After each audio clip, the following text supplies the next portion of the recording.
The third Valentine's Day after my suicide, my ex-wife came for me again. This time, it was to bury a financial fraud case for her white moonlight. Clutching a forged plea agreement, she stormed into my long-abandoned company. "Where's Liam? Tell him to get out here now."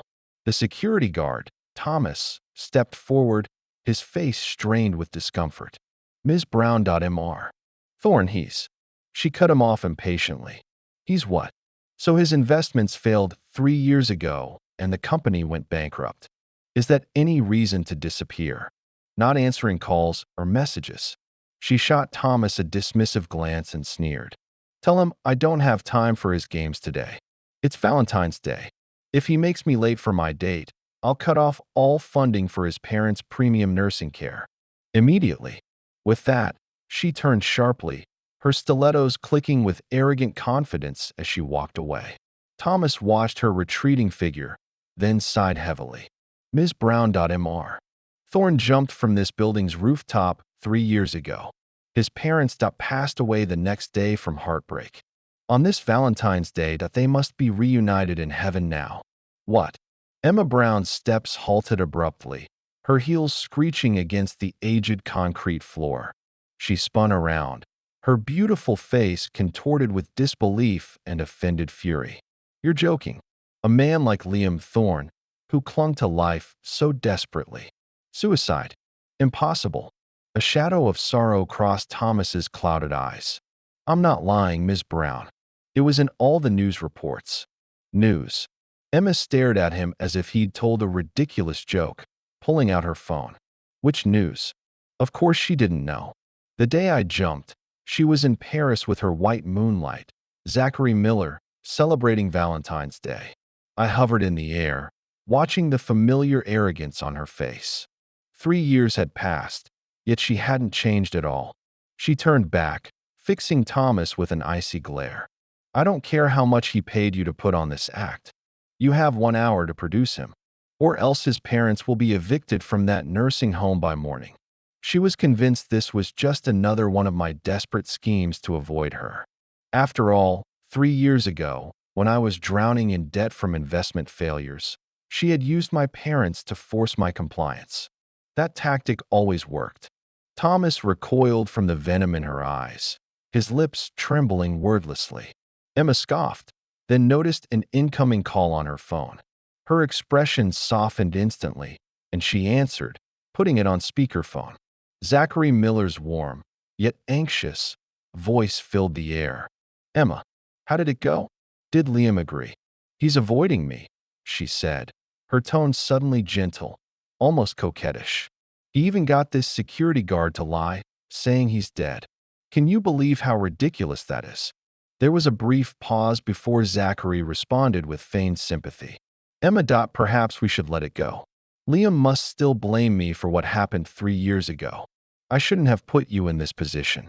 How is this me being inconvenienced?" Emma's voice sharpened with anger and urgency. "He owes you this. If you hadn't covered his losses from 3 years ago, would you have needed to embezzle funds? Would you be in this mess now?" Hearing this, my spirit trembled with rage. What a complete inversion of the truth. Zachary Miller, my best friend from university. He was the one who had set the trap that plunged me from the heights into the abyss. Now, his own fraud was exposed, and he needed a scapegoat. So he thought of me, a dead man. "Don't worry." Emma softened her voice to reassure him. "I will find him. You have nothing to worry about. We still have our date tonight." After hanging up, all tenderness vanished from her face, replaced by cold determination. "It seems I'll have to get serious to make you talk." She walked to her car without looking back, heading toward the nursing home I had arranged for my parents. I followed, my heart long frozen. She didn't know there had been no patients named Thorne in that nursing home for 3 years. Emma drove her red sports car swiftly through the streets. I floated in the passenger seat, watching her tense profile. The scent of her expensive perfume mixed with her agitated breath. Beneath her flawless makeup, her beautiful eyes were filled with malice. The car screeched to a halt outside the Golden Hills Senior Nursing Home. She stormed inside. I'm here to see Robert Thorne and his wife. Where is the director? Bring him out now. The front desk nurse was startled by her aggression. Ma'am, do you have an appointment? An appointment? Emma sneered. I've been paying their fees for 3 years. Since when do I need an appointment to see them? She slammed her bag on the counter. Stop wasting my time. Take me to them. I want to ask them where their precious son is hiding. Flustered, the nurse quickly searched the computer. A moment later, she looked up apologetically. I'm sorry, ma'am. These 2 residents were transferred out 3 years ago. Transferred? By Liam Thorne. Emma's tone was mocking. How clever of him to hide his parents in advance.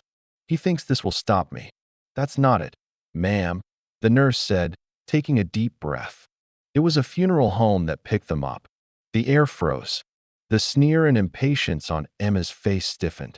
The young nurse's eyes held pity.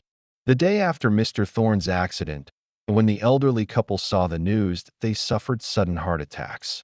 We did our best, but we couldn't save them. We repeatedly called the emergency contact, but the N01 ever answered. Later, Mr. Thorne's former assistant, a secretary named Vivian Davis, came to handle the arrangements. Emergency contact, Emma whispered. It was me. It was that unknown number she had dismissed and hung up on while she was in Paris with Zachary Miller. The nurse pulled out 2 thin sheets of paper from a file. These are copies of the death certificates.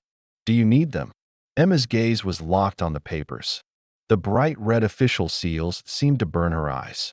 She staggered back uncontrollably, her heels screeching against the floor until she hit a wall. Her trump card was gone. Vanished 3 years ago. As if all strength had left her, she slid down the wall to the floor, the malice in her eyes finally replaced by panic. She didn't know how she left the nursing home.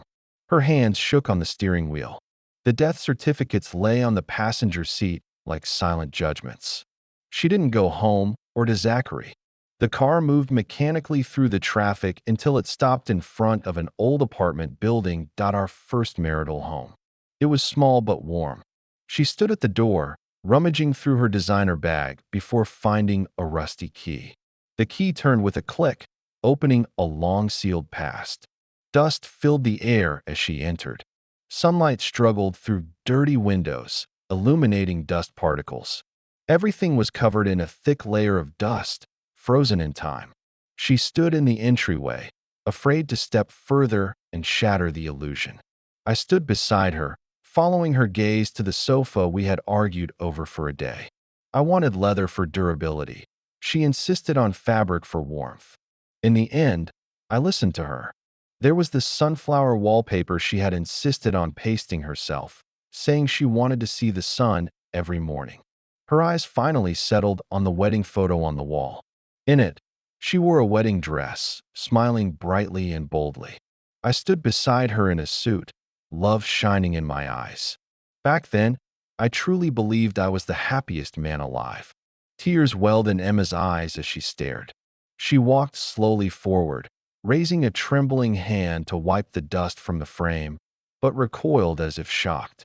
She was afraid to touch the warmth she had so easily discarded and could never regain. Fleeing, she rushed into the bedroom. On the nightstand lay a faded, yellowing protective talisman.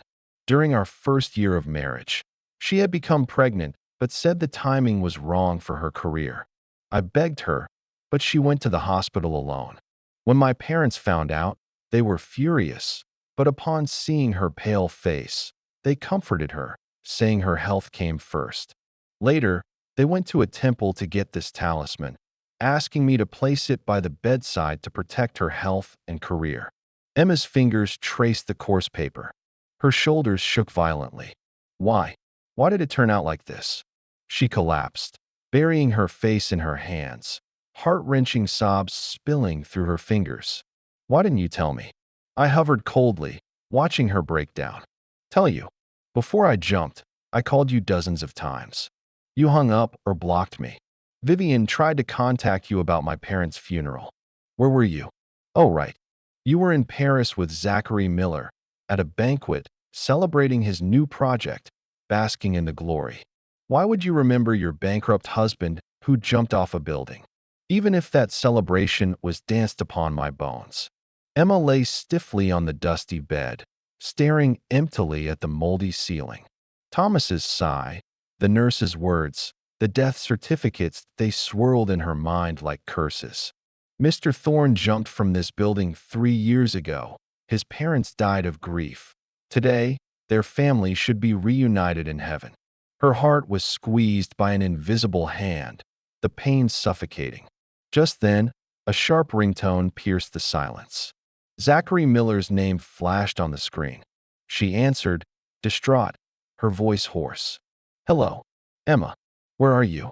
His voice was no longer warm, but filled with panic and aggression. "The investigators are at the office. They've sealed all the accounts. They're reopening the Blue Ocean Tech case. You have to find Liam Thorne now. Make him take the fall for everything. Hurry." Blue Ocean Tech. The name was a thunderclap shattering her thoughts. 3 years ago, it was because of this project that my company went bankrupt. Zachary was the fund manager. He vowed it was a once-in-a-lifetime opportunity.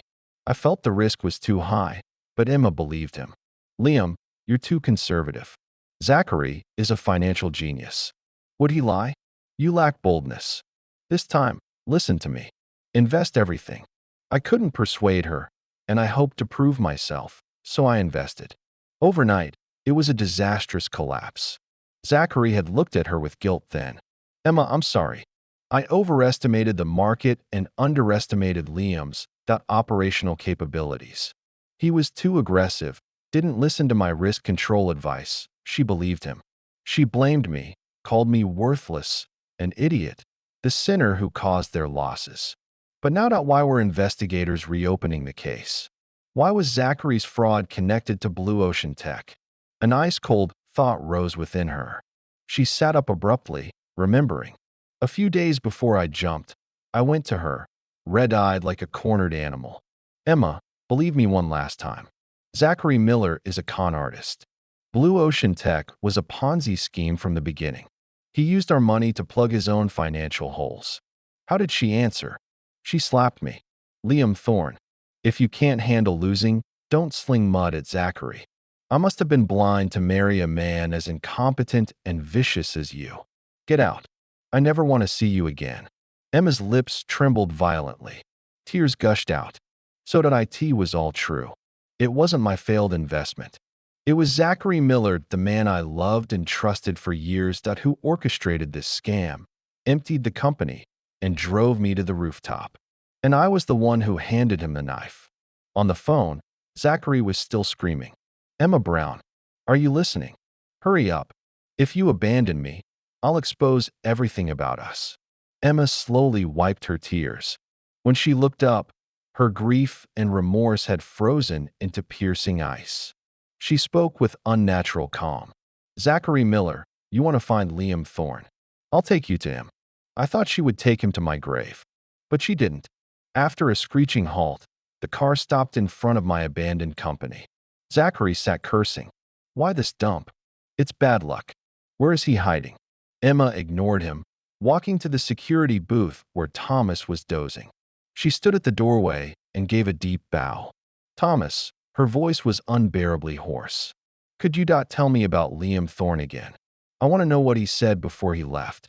Thomas was stunned. Seeing her disheveled and desperate, his resentment faded. He sighed, looking toward the top floor. "Mr. Thorne, was a good man. He sold his own house to pay every employee's severance. Not a cent was owed. He became so thin he was unrecognizable, but he always smiled. He said, 'A man just has to get back up after he falls.'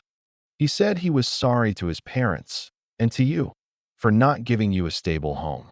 The day before he jumped, he stood on the rooftop for a long, long time." Thomas's voice choked. I went up. He said, "Thomas, don't worry about me. Let me look at this city a little longer." He said he promised to make someone the happiest woman in this city, but he broke that promise. He also said that if you ever came back, to tell you not to blame him, that it was his fault, that he was useless. Zachary honked the horn impatiently. Emma stood frozen, shaking uncontrollably. Tears fell soundlessly. "So, Even until death, I had never blamed her. I only blamed myself. She covered her mouth, her whimpers full of heart-wrenching regret. She finally understood why I said I was sorry. I wasn't apologizing for the failed investment. I was apologizing for no longer being able to love her. Enough. Zachary slammed the car door and grabbed her arm. Stop the blubbering. Solve my problem now. Emma violently shook him off and turned.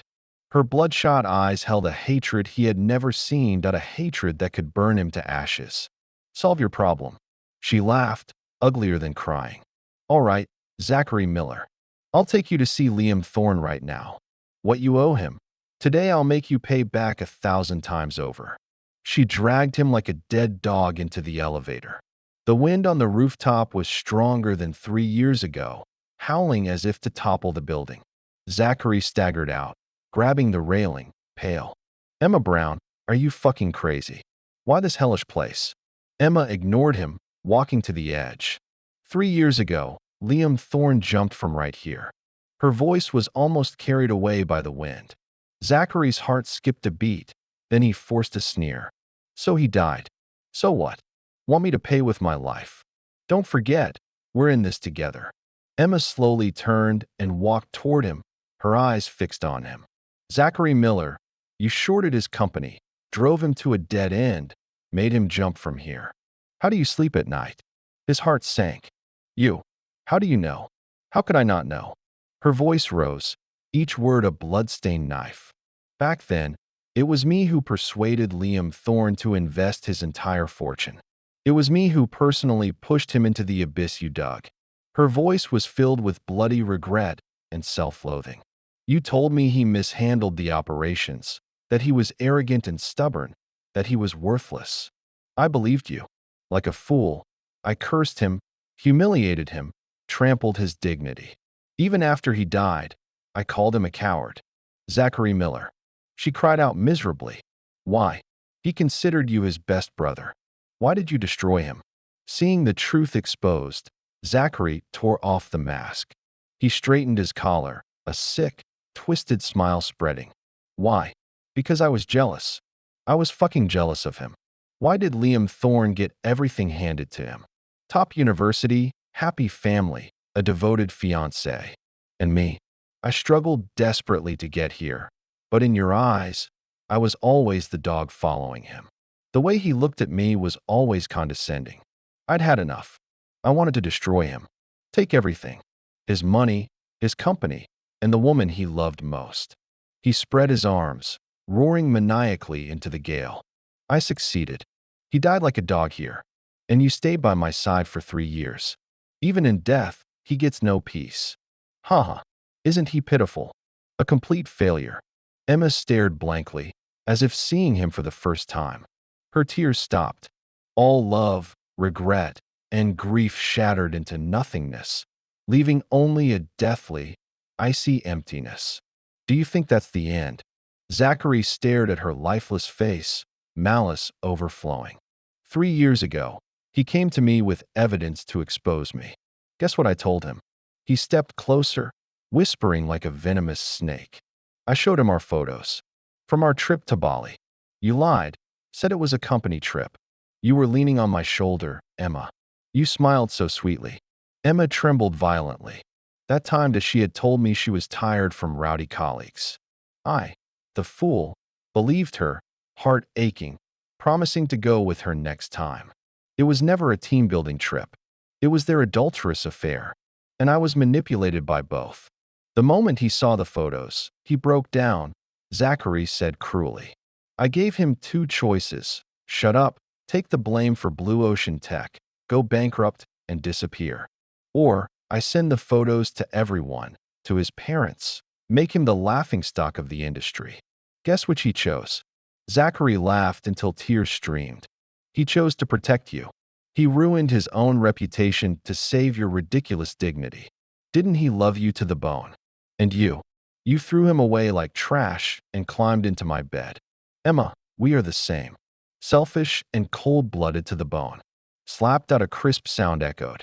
You dare hit me. Zachary covered his face, eyes darkening. Emma ignored him. She took out her phone, a red recording timer showing over 10 minutes. She pressed save right in front of him. Zachary Miller. She looked up, chillingly calm. You weren't wrong. I'm selfish. I'm cold-blooded. I'm stupid beyond redemption. I killed Liam Thorne. So, for the rest of my life, I will only do one thing. She spat the words out, blood between her teeth. Send you to hell. Bury everything you're proud of as his funeral offering. Zachary's face turned from red to white to green. A recording. You dared trap me. He lunged like a mad dog, but she dodged. Emma Brown, don't forget you're an accomplice too. You can't get away. I don't plan to run, she said, her eyes filled with mutual destruction. I will spend a lifetime repaying my debt. As for you, Zachary Miller, your retribution is just beginning. She turned and left without a backward glance, his insane cursing unheard. She went straight to Vivian Davis's place. The door opened. Vivian didn't hide her disgust. What are you doing here? Emma said nothing. With a thud, she knelt on the cold floor, her forehead knocking against it. Vivian was startled. Ms. Brown, what are you doing? Vivian, I'm sorry, Emma sobbed. In the past, I was blind. I was wrong to you, and even more wrong to Liam Thorne. Please, help me once. I want to make Zachary Miller pay. I want to avenge Liam. Vivian looked at her, complex. She hated Emma for her stupidity and betrayal, which killed the best man. But she also knew Mr. Thorne would never want to see Emma like this. Get up first, she sighed, heart softening. She helped Emma up and brought out a locked metal box from the study. This is what Mr. Thorne left behind. He said if you ever truly saw Zachary Miller for who he is, I should give this to you. Vivian's eyes reddened. He also said he doesn't blame you. He only blames himself for not protecting you. Emma's hands trembled as she took the box. The combination lock code was her birthday. With a click, it opened. Inside was a USB drive and several documents. The top one was a divorce agreement, signed by Liam Thorne on the day I jumped. Even at death, I was giving her freedom. Emma's heart felt ground to powder. She inserted the drive into Vivian's computer. A video played. I was in my office, emaciated and exhausted. Emma, my voice was hoarse. By the time you see this, I probably won't be here. I'm sorry I broke my promise. What happened with Zachary Miller is all my fault. I shouldn't have let him hurt you. I managed a weak smile. He used you to pressure me. I had no choice. I've put all the evidence of his scams on this drive. Emma, he's a devil. Stay away from him. There's an overseas trust account in my name. The password is your birthday. The money is enough for my parents to live in peace, and for you to start a new life. Forget me, Emma. The video cut off. Emma was in tears, sobbing uncontrollably. So, I had known everything. I knew her betrayal, his conspiracy, but until the last moment, I was making arrangements for her. I took all the blame so she could start anew with a clear conscience. How could I be so stupid? She cried. Vivian handed her a tissue. Ms. Brown, about that overseas account that I looked into it later. Not long after Mr. Thorne passed away, all the money was transferred out to an account under the name Miller. Emma looked up sharply, tears replaced by icy hatred. Zachary Miller. A piercing scream burst from her, a desperate wail of pain and regret. She grabbed the documents and rushed out for revenge. No, to make his life a living hell. In the days that followed, Emma became an emotionless revenge machine. Going to the police was too easy for him. Financial fraud wasn't enough to repay Liam's life. She wanted to uproot everything he relied on and grind it to dust. She anonymously sent the evidence to financial media. Overnight, public opinion exploded. Shocking fraud. Business titan Zachary Miller exposed as a blood-sucking devil. Exposing the bloody buns behind Blue Ocean Tech. His phone was flooded. Partners distanced themselves. His stock price plummeted, assets vanishing. But this was just the appetizer. Emma used all her resources to track down every investor he had cheated. She paid for a top legal team to launch a class action lawsuit. His secret overseas accounts, shell companies for money laundering. Every underhanded tactic was compiled and submitted to international economic crime organizations. An invisible dragnet closed in globally. He was trapped, his passport frozen, a caged bird.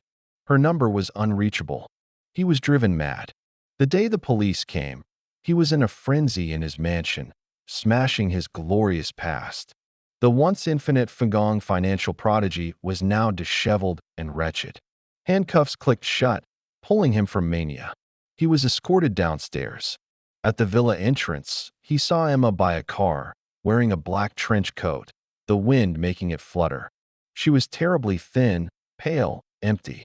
Emma Brown. He struggled, the cuffs cutting in. You vicious woman. I hope you die a horrible death. Even as a ghost, I'll never let you go. Emma looked at his twisted face without reaction. She raised her hand and silently mouthed, "See you in hell." The police car sped away, leaving his curses behind. She stood for a long time until the setting sun stretched her shadow. The great revenge was accomplished, but her heart was emptied, a black hole whistling with wind. Zachary Miller's case became the #1 case of the year. Multiple sentences combined, life imprisonment. All illegal gains were confiscated for victims. His life would rot and end behind high walls. Emma did not attend the sentencing. She sold her company, giving above-market compensation to employees. Then, she went to the graves of me and my parents. 3 cold tombstones stood side by side. She placed white chrysanthemums at each. She knelt stiffly, not speaking or crying, just wiping my tombstone over and over with careful touches, afraid to disturb my eternal sleep. Liam Thorne. Her voice was soft and hoarse, scattered by wind. He's in. Life. Yuda, did you see? She turned to my parents' photos, tears bursting. Dad, Mom, I'm sorry. I came too late. Her trembling fingertips traced my smiling eyes. I know it's too late. I don't ask forgiveness. I just wanted to talk.